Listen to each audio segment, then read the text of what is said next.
the time was more of a Hellenistic philosophy, was based on assumptions that you cannot find in the Quran and the Sunnah.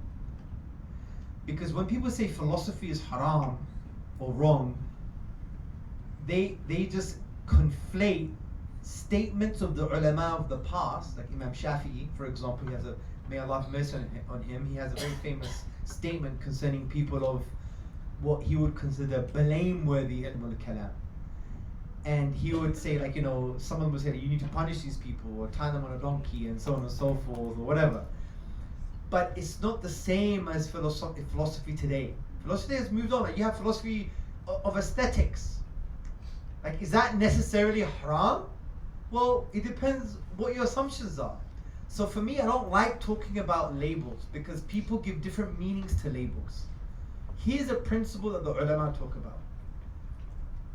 Even if you sound smart, it doesn't mean it's blameworthy philosophy or blameworthy ilm al-kalam.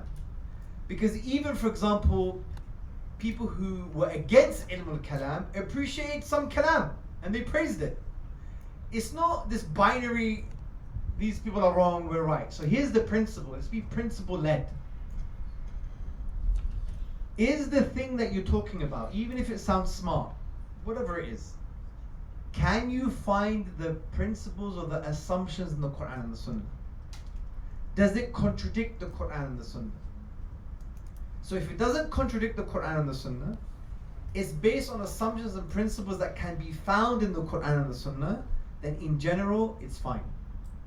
The problem lies when you have assumptions that cannot be found in the Quran and the Sunnah. And then it makes you end up changing the Quran and the Sunnah. Like some of the philosophers of the time, they believed the universe was eternal. So they try to squeeze the Quran in their philosophy.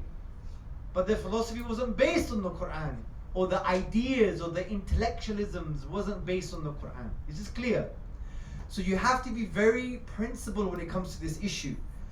Your philosophy or your rationality, or however you want to label it, is it based on the Quran and the Sunnah from the point of view that can you find the assumptions in the Quran and the Sunnah? Can you find the principles in some way in the Quran and the Sunnah? If that's the case, then it's fine. And also, does it contradict the Quran and the Sunnah? If it does, then you can't use it. But in order to understand that, you have to be grounded in the tradition. And as part of Sapiens Institute, we actually train ulama. Not that we have ilm, we're standing on their shoulders. All we do is we bridge the gap between the tradition and the modern world. That's the crisis of knowledge today, especially amongst the scholars and the students of knowledge. How do you bridge the gap between the classical Aqidah books and today?